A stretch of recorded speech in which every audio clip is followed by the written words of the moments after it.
حیوانوں جیسی زندگی سے نکل کر ایک خوبصورت زندگی گزارنے کے لیے ہمیں ایک سیمپل عطا فرمایا، ایک نمونہ عطا فرمایا، اور وہ سیمپل اور وہ نمونہ خاتم النبیین محمد الرسول اللہ صلی اللہ تعالی علیہ وسلم ہے۔ آپ کی ذات بابرکت، آپ کی ذات اقدس یہ امت کے لیے نمونہ ہے، سیمپل ہے۔ اگر کوئی جاب والا ہے تو اس کو بھی حضور پاک صلی اللہ علیہ وسلم کی زندگی میں قانون اور اصول ملیں گے کہ ایک جاب کرنے والوں کو کیسے جاب کرنا چاہیے۔ اس لیے کہ اللہ کے حبیب پاک صلی اللہ علیہ وسلم نے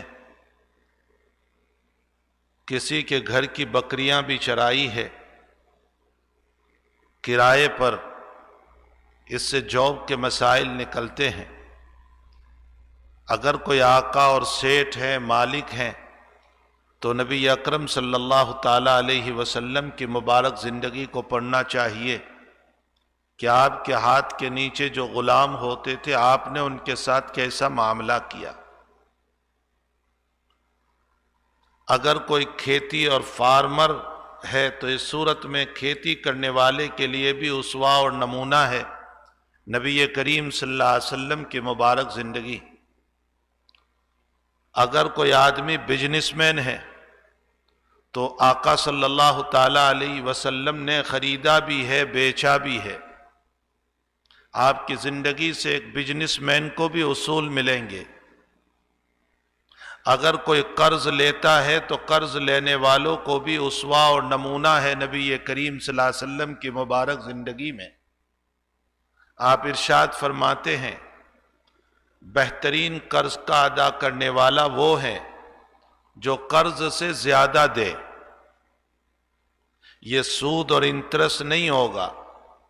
سود اور انٹرسٹ تب ہوتا ہے جب قرض لینے کے موقع پر شرط لگائی ہو کہ میں 100 دے رہا ہوں اور 110 لوں گا، یہ تو سود ہے۔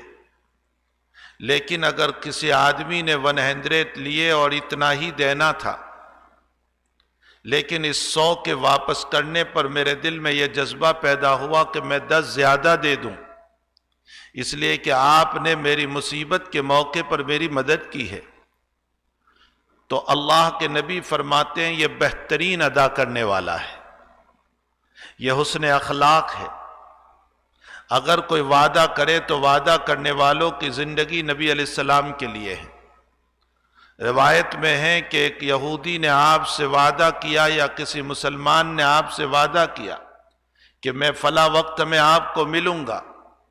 حضرت عصر کے وقت میں ملنے کا وقت تھا، عصر کے بعد انتظار کرتے رہے، مغرب ہو گئی، مغرب کے بعد انتظار کرتے رہے، عشاء ہو گئی، عشاء کے بعد مسجد ہی میں حضرت لیٹ گئے فجر تک، اور فجر کے بعد انتظار کیا تو آفتاب اور سن کے بہت زیادہ اوپر جانے کے بعد وہ صاحب آئے اور فرمایا میں کل بھول گیا تھا۔ فرمایا تم نے مجھ سے وعدہ کیا تھا، میں انتظار کرتا رہا۔ مبارک زندگی اتنی پیاری ہے۔ آج لوگ کہتے ہیں کہ فلاں عیسائی نے بہت اچھی بات کہی اور فلاں انگریز نے بہت اچھی بات کہی اور فلاں نے بہت اچھی بات کہی۔ ہمارے گھر کے اندر کھانا موجود ہے اور ہم دوسروں سے بھیک مانگ رہے ہیں۔ ہمیں کسی سے بھیک مانگنے کی ضرورت نہیں ہے۔ ہمیں جو شریعت ملی ہے، ہمیں جو دین ملا ہے، ہمیں جو اسوہ ملا ہے، ہمیں جو طریقہ ملا ہے، وہ اتنی جامع شریعت ملی ہے، اتنا بہترین دین ملا ہے، اتنے بہترین سیمپل ملا ہے محمد الرسول اللہ صلی اللہ علیہ وسلم کی ذات گرامی کا، کہ آپ کی ذات گرامی میں ساری باتیں موجود ہیں۔ اگر ایک بچہ ہے تو بچہ کیسے زندگی گزارے گا، آقا نے زندگی گزار کر بتایا۔ اگر ایک باپ ہے تو وہ اپنی اولاد سے کیسے معاملہ کرے گا، نبی اکرم صلی اللہ علیہ وسلم نے اپنی بیٹیوں اور بیٹوں کے ساتھ وہ معاملہ کر کے بتایا۔ روایت میں ہے کہ ایک صحابی رضی اللہ تعالیٰ عنہ، حضرت بشیر رضی اللہ تعالیٰ عنہ، حضور پاک صلی اللہ علیہ وسلم کی خدمت میں حاضر ہوتے ہیں۔ فرمایا یا رسول اللہ یہ میرا بچہ ابھی پیدا ہوا اور میری بیوی کہہ رہی ہے کہ میں اس کو کچھ گفٹ دوں، تو میں اس کو ایک غلام گفٹ دے رہا ہوں، آپ گواہ بن جائیے، اس لیے کہ میری بیوی نے مجھ کو یہ کہا کہ نبی علیہ السلام کو گواہ بناؤ، تو میں آپ کے پاس آیا۔ حضرت نے فرمایا کہ تم نے اپنے دوسرے بیٹوں کو بھی دیا ہے؟ فرمایا نہ۔ فرمایا کہ میں ظلم پر گواہ نہیں بنتا، عدلوا بین اولادکم، اپنی اولاد کے درمیان انصاف کرو۔ ہاں ساتھ ساتھ روایتوں سے یہ ضرور معلوم ہوتا ہے کہ لیکن اگر کسی بچے کے اندر کوئی خاص وجہ ہے تو آپ اس وجہ کی بنیاد پر اس بچے کو زیادہ دینا چاہیں تو دے سکتے ہیں۔ باپ کی حیاتی میں مثلا وہ بچہ معذور اور مجبور ہے، چلنے پھرنے سے عاجز ہے، یا وہ بچہ بہت غریب ہے، یا وہ بچہ دین کی خدمت کر رہا ہے، یا اس بچے نے باپ کی خدمت بہت کی ہے، اور ان وجوہات کی بنیاد پر اگر باپ زیادہ دینا چاہے تو دے سکتا ہے۔ صدیق اکبر رضی اللہ تعالیٰ عنہ نے اپنی بیٹی حضرت عائشہ رضی اللہ تعالیٰ عنہ کو اپنی اولاد کے مقابلے میں 20 وسق زیادہ کھجوریں دی، اور فرمایا بیٹی اس لیے میں تجھ کو دے رہا ہوں کہ تو زوجہ رسول صلی اللہ علیہ وسلم ہے، اللہ کے نبی کی بیوی ہے، تو کسی خاص بنیاد پر اپنے بیٹے میں جو پایا جا رہا ہے، مثلا وہ دین کی خدمت بہت کر رہا ہے، یا وہ غریب ہے بہت زیادہ دوسری اولادوں کے مقابلے میں، یا وہ معذور ہے، پاؤں سے ہاتھ سے بیماریاں ہیں، یا اور کوئی مسئلہ ہے، یا یہ کہ ماں باپ کی خدمت بہت کرتا ہے، تو اس صورت میں آپ اپنے اس بچے کو زیادہ دے سکتے ہیں، لیکن بلا کسی وجہ کے انصاف کرنا چاہیے۔ اعدلوا بین اولادکم۔ بہرحال میرے بھائیوں، میں یہ کہہ رہا تھا کہ ایک جامع شریعت اللہ تعالیٰ نے ہم کو عطا فرمائی، ایک مبارک شریعت ہم کو عطا فرمائی ہے۔ اس مبارک شریعت میں ایک میاں بیوی زندگی کیسے گزارے اور نکاح کی حقیقت کیا ہے، اس کو بھی نبی اکرم صلی اللہ علیہ وسلم نے بیان فرمایا۔ نکاح رسم نہیں ہے اسلام میں، یہ خوب یاد رکھیں، نکاح عبادت ہے۔ جب ہی تو آیات پڑھی جاتی ہے قرآن کریم کی، جب ہی تو حدیث مبارکہ پڑھی جاتی ہے، نکاح عبادت ہے۔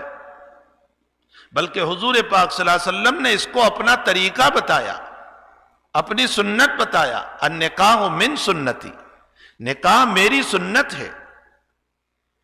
اور جب انسان نکاح کرے تو نکاح کے موقع پر نیت یہ ہونی چاہیے کہ میں نبی علیہ السلام کی سنت ادا کر رہا ہوں۔ ہمارے اکابر فرماتے ہیں کہ دو طرح کی نیت تو ہم سمجھتے ہیں، ایک اچھی نیت جس کو نیت حسنہ کہا جاتا ہے، اور ایک بری نیت۔ نیت حسنہ، میں کوئی کام کر رہا ہوں اور میری نیت یہ ہے کہ اللہ راضی ہو جائے، یہ نیت حسنہ ہے۔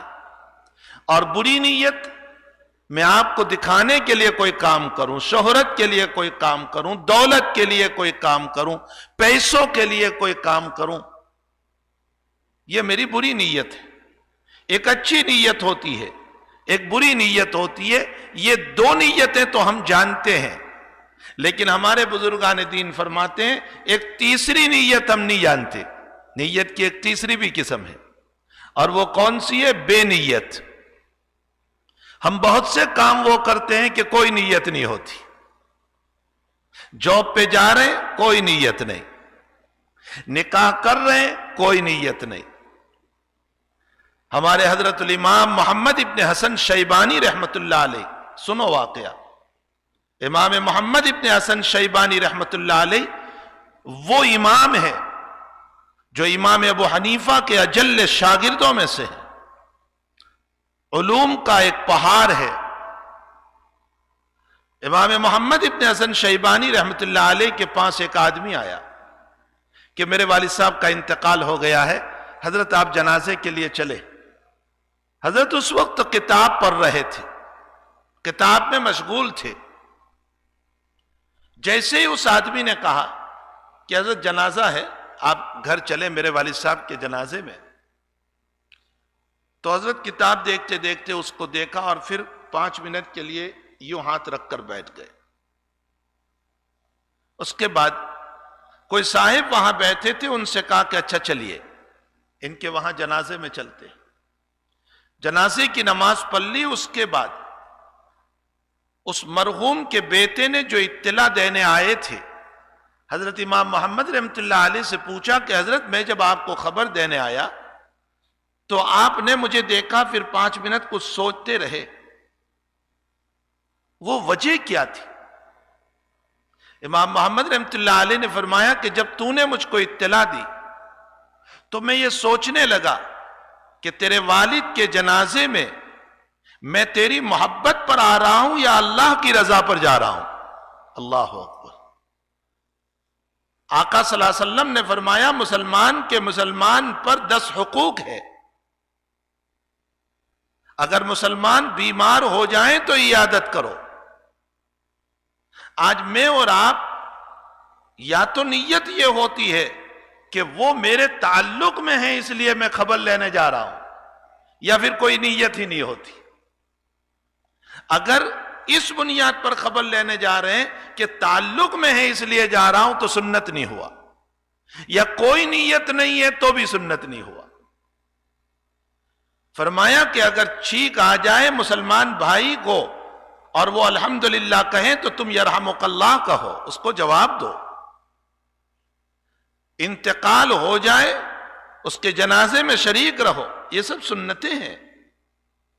امام محمد ابن حسن شیبانی رحمۃ اللہ علیہ فرماتے ہیں کہ میں یہ سوچ رہا تھا کہ جب تو نے مجھ کو کہا کہ میرے والد صاحب کا جنازہ ہے تو میں یہ سوچنے لگا میں تیری محبت میں آ رہا ہوں یا اللہ کی رضا کے لیے آ رہا ہوں. پھر میرے دل نے کہا کہ نہیں، میں نبی کی سنت کے لیے آ رہا ہوں، اس لیے پھر میں بعد میں چلا. یہ ہمارے اکابر کی زندگی ہے، جن کی زندگیوں سے یہ پتہ چلتا ہے کہ وہ ہر عمل کو نبی کریم صلی اللہ علیہ وسلم کی سنت کو مد نظر رکھتے ہوئے کام کیا کرتے تھے. ہمارے بہت سارے اعمال وہ ہوتے ہیں جس میں کوئی نیت نہیں ہوتی. اگر بری نیت ہے تو بھی ثواب نہیں ملے گا، اور اگر کوئی نیت نہیں ہے تو بھی ثواب نہیں ملے گا.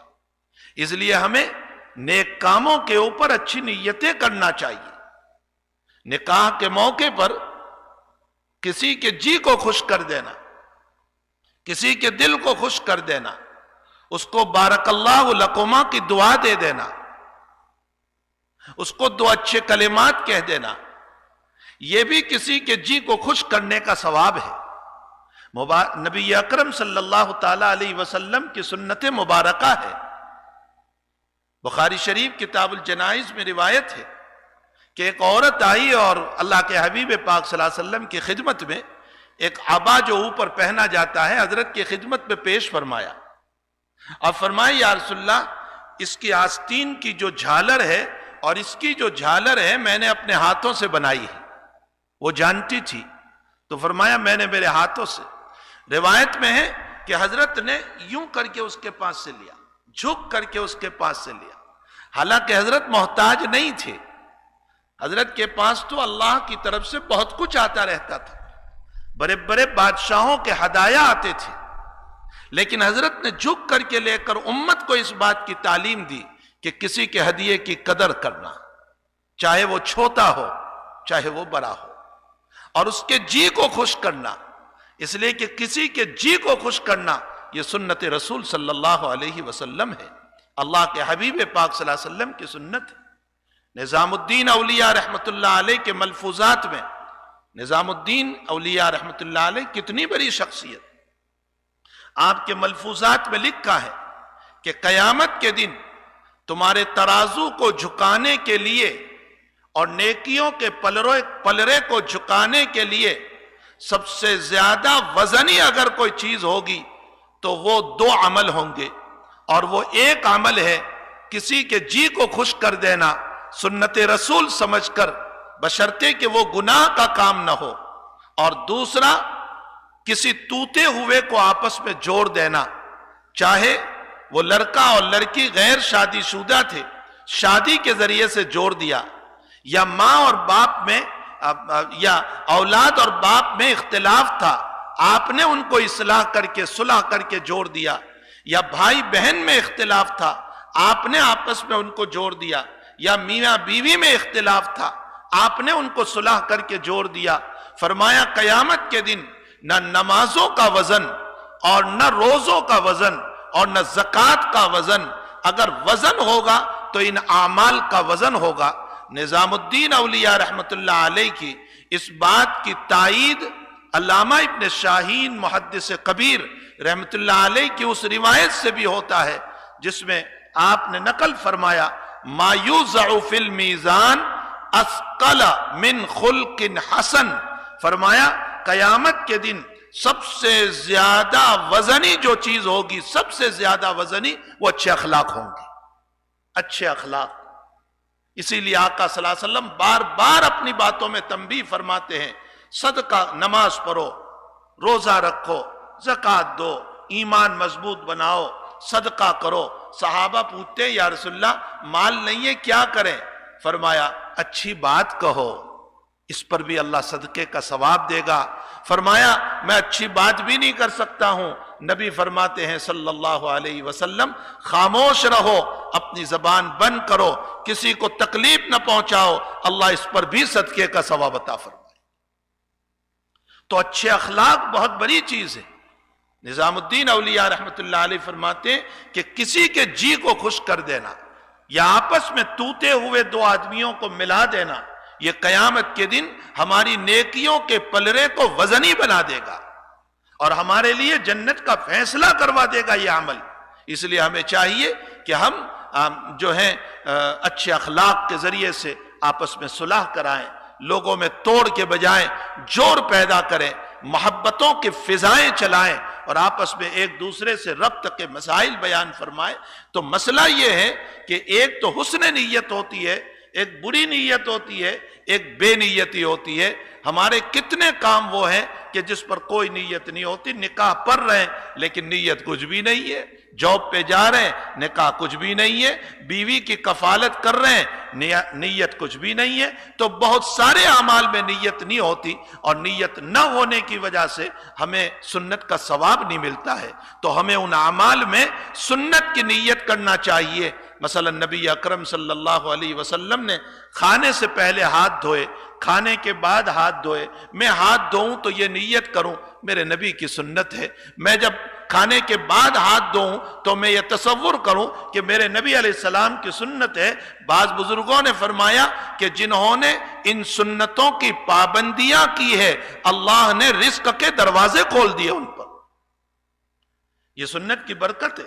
حضرت ہردوئی رحمت اللہ علیہ، حضرت مولانا ابرار الحق صاحب ہردوئی رحمت اللہ علیہ فرماتے ہیں کہ نبی علیہ السلام کا معمول گرامی آپ کے وضو کے بعد ایک دعا پڑھنے کا تھا، اللہم اغفر لی ذنبی ووسع لی داری وبارک لی فی رزقی، اللہم اغفر لی ذنبی ووسع لی داری وبارک لی فی رزقی۔ اے اللہ میرے گناہوں کو معاف فرما، اے اللہ میرے مکان کو وسیع فرما، اور اے اللہ میرے رزق میں برکت عطا فرما۔ حضرت ہردوئی رحمت اللہ علیہ فرماتے ہیں کہ بہت سے لوگ وہ ہیں جنہوں نے اس دعا کی پابندی کی، اپنے وضو کے بعد اللہ نے ان کو اپنے غیبی خزانے سے انتظام فرما کر ان کو مکان عطا فرما دیا۔ یہ سنت رسول کی برکتیں ہیں، اللہ کے نبی علیہ السلام کی سنتیں کوئی معمولی سنت نہیں ہے۔ بہرحال سنت بہت بڑی چیز ہے، اسی میں یہ نکاح کی بھی ایک سنت آتی ہے۔ اس نکاح کی سنت کو بھی ہمیں عبادت سمجھ کر، ہمیں سنت رسول صلی اللہ علیہ وسلم سمجھ کر، ہمیں دین سمجھ کر کے نکاح کرنا چاہیے۔ پھر جیسے ظاہراً انسان کو ایک بیوی کے آنے سے خوشی ہوتی ہے طبعی طور پر، اسی طرح ایک روحانی خوشی ہے۔ میرا ذہن اس وقت اس مضمون کی طرف جا رہا ہے لیکن مضمون بڑا طویل ہے، میں صرف اشارہ کر دوں۔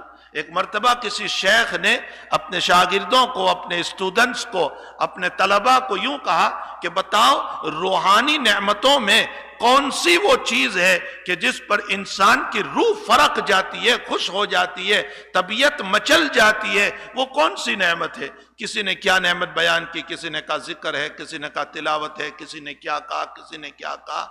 بزرگ نے خود جواب دیا، استاد محترم نے جواب دیا، فرمایا جہالت کے بعد علم ملنے پر روح کو جو خوشی ہوتی ہے روحانی، وہ کسی چیز پر نہیں ہوتی۔ یہ تو علماء ہی سے آپ پوچھ لیں کہ ایک بات نہیں جانتے تھے اور جب وہ بات جان لیتے ہیں تو وہ خوشی ہوتی ہے کہ جس پر کھانا بھی چھوڑ دیا جاتا ہے۔ قرآن اور حدیث کے جو علوم جب کھلتے ہیں مطالعے کے بعد، اسٹڈی کے بعد، تو ایسا لگتا ہے کہ کتاب دیکھتے چلے جائیں چاہے کھانا نہ ملے۔ ہمارے اکابر کی زندگی اسی طرح کی ہے کہ وہ جب مطالعہ اور اسٹڈی کے لیے اور قرآن کریم کے اور احادیث مبارکہ کی گہرائی میں جانے کے لیے بیٹھتے تھے تو دن دن گزر جاتا تھا، نہ کھانا نہ پینا۔ ہمارے مدرسوں میں، ہمارے اس دارالعلوم کے اندر بھی وہ کتاب 4 والیوم میں ہے اور پڑھائی جاتی ہے، جو احناف کی فقہ حنفی کے اندر سب سے مستند کتاب ہے، جس کو ہدایہ کہا جاتا ہے۔ یہ 4 والیوم میں کتاب ہے۔ حقیقت یہ ہے کہ ہمارے مولانا تقی صاحب عثمانی جب اسلامی کورٹ کے، سپریم کورٹ کے جب وہ جج تھے، اس موقع پر ججوں کی ایک مسئلے پر گفتگو چلی، بحث چلی، اور لمبی بحث کے بعد بھی کوئی خلاصہ نہیں نکلا۔ مولانا نے خود یہ واقعہ لکھا ہے۔ پھر مولانا نے اخیر میں اس مسئلے کو حل کیا اور دلائل پیش کیے تو بڑے بڑے جج سپریم کورٹ کے وہ یہ کہنے لگے، مولانا آپ نے تو لوئر پناہ اسکول میں، ہائی اسکول میں، کالج میں کیا نہیں، اور لا کالج میں تو آپ گئے نہیں۔ یہ کہا، فرمایا چٹائی کے اوپر بیٹھ کر ہدایہ نے جو مجھے لا سکھائے ہیں وہ تمہاری لا کالج میں بھی نہیں ملتے۔ وہ گہرائی اور وہ بصیرت جو صاحب ہدایہ نے، اب کیوں میں اس کی وجہ بتاؤں۔ صاحب ہدایہ رحمت اللہ علیہ کی قبر پر یہ عاجز خود حاضر ہوا ہے مرغلان کے اندر، اور حضرت کی قبر پر میں نے 10-15 منٹ کا مراقبہ بھی کیا۔ حضرت کے باب میں بہت مشہور ہے کہ ہدایہ آپ نے 13 سال میں پوری فرمائی۔ یہ 13 سال میں ہوتا یہ تھا کہ صبح کو پانی پی کر روزہ رکھ لیتے تھے، جب تک کتاب پوری نہ ہوئی روزہ رکھ لیتے تھے۔ دوپہر کو کھانا آتا تھا، آپ لے لیتے تھے، گھر والوں کے پاس ظاہر نہیں ہونے دیتے تھے کہ روزہ ہے۔ جانے کے بعد غریبوں کو کھلا دیتے تھے اور شام کو افطاری کر لیا کرتے تھے۔ 13 سال میں جب تک کتاب پوری نہ ہوئی مسلسل 13 سال روزے رکھتے چلے گئے۔ تو اب اس کتاب کے مطالعے پر، اس کی اسٹڈی کے اوپر جو مضامین کھلیں گے تو روح کی فرحت کیوں نہیں ہوگی، روح کیوں نہیں مچلے گی، روح کی خواہشات کیوں نہیں جنم لے گی؟ تو حقیقت یہ ہے کہ ایک جسمانی خوشیاں ہوا کرتی ہے، ایک روحانی خوشیاں ہوا کرتی ہے۔ خیر یہ مضمون تو ضمناً مجھے یاد آ گیا۔ حقیقت یہ ہے کہ علم حاصل کرنے کے 3 طریقے ہیں، جو میں نکاح سے متعلق ایک بات آخری عرض کر دوں۔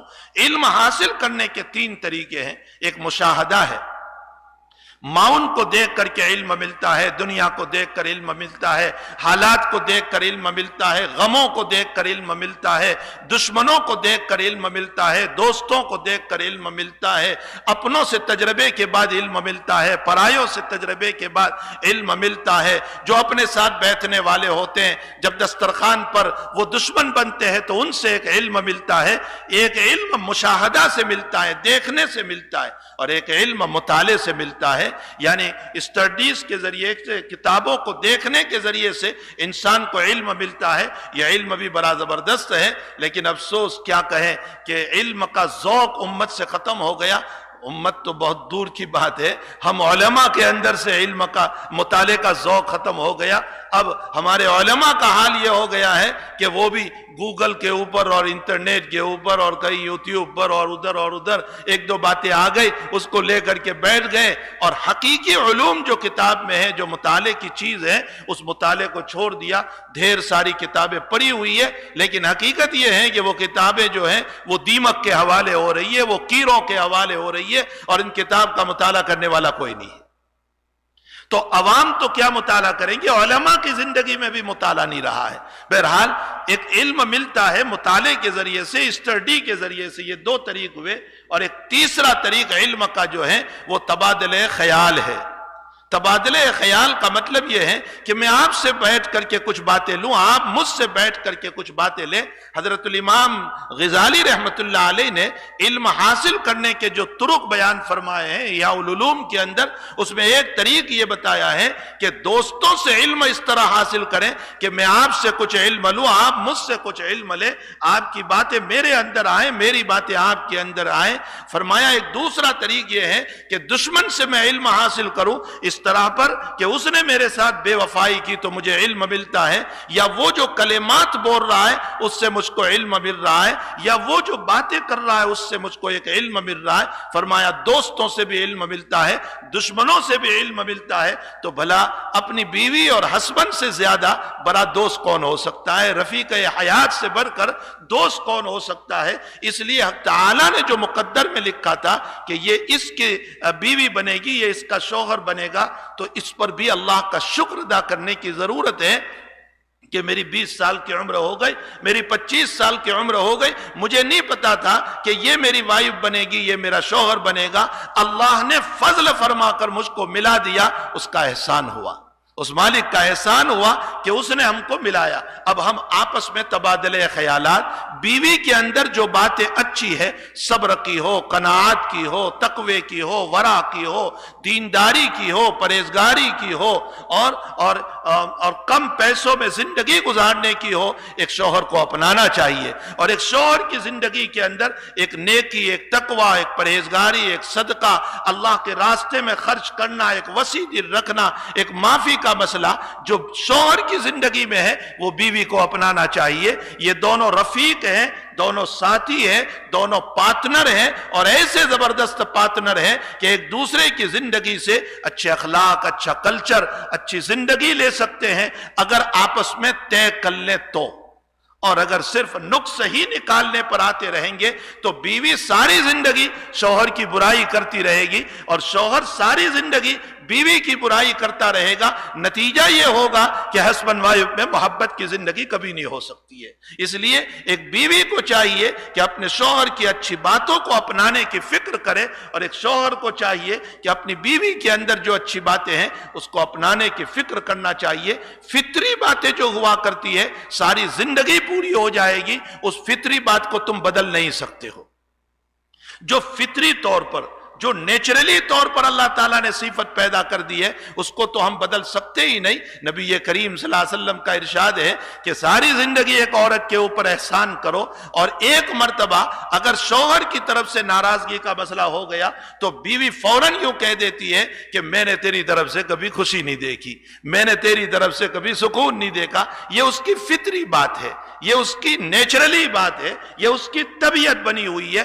آپ ساری زندگی اس کو بدلنا چاہے تو نہیں بدل سکتے ہیں، یہ اس کا مزاج ہے۔ مزاج کے اوپر نہ جاؤ، اگر مزاج پر جائیں گے تو زندگی محبت کے بجائے کڑوی بنتی چلی جائے گی، اور گھر جنت کے بجائے جہنم بنتا چلا جائے گا۔ اور اگر میں اور آپ اچھے اخلاق پر، اچھے کیریکٹر پر، اچھی زندگی پر اگر ہم چلے گئے تو اس شکل میں انشاءاللہ تعالی دونوں پارٹنر ایک دوسرے کے لیے ایک اچھی تعلیم دینے کا ذریعہ بنیں گے۔ حق تعالی جل شانہ ہمیں اپنی زندگی کی تمام باتوں کو سنت رسول صلی اللہ تعالی علیہ وسلم کے مطابق گزارنے کی توفیق عطا فرمائے، اور ہمارا ہر مسئلہ، ہمارا ہر معاملہ، ہمارا ہر کام، چاہے وہ عبادت کے علاوہ ہی کیوں نہ ہو، ہماری اچھی نیت ہونی چاہیے۔ جاب پر جائیں تو ہماری نیت ہو کہ میں حلال کمانے جا رہا ہوں تاکہ گھر والوں کا خرچہ پورا کروں، انشاءاللہ قدم قدم پر اللہ ثواب عطا فرمائیں گے۔ دکان پر، بزنس پر آپ جا رہے ہیں، یہ نیت کر لیں حلال کمائی میرے رب نے فرض کی ہے، میں اس لیے جا رہا ہوں، تو اس کے اوپر اللہ ثواب عطا فرمائیں گے۔ تو بے نیتی کے بھی کوئی کام نہ کرو، بری نیت سے بھی کوئی کام نہ کرو، بلکہ ہر عمل کے اندر اچھی نیت رکھو۔ کتنی اچھی بات ہے کہ ہم خرما و ہم ثواب، نیت ہی تو کرنا ہے، باقی جو کام ہوتے رہیں گے وہ تو ہوتے ہی رہیں گے، جو ملنا ہے وہ تو ملتا ہی رہے گا۔ اللہ تعالیٰ مفت کا ثواب بھی عطا فرمائیں گے۔ حق تعالیٰ جل شانہ ہم تمام کو اپنی زندگی کو محمد الرسول اللہ صلی اللہ علیہ وسلم کی مبارک زندگی پر چلنے کی چلانے کی توفیق عطا فرمائے۔ وصلی اللہ علی النبی الکریم برحمتک یا ارحم الراحمین۔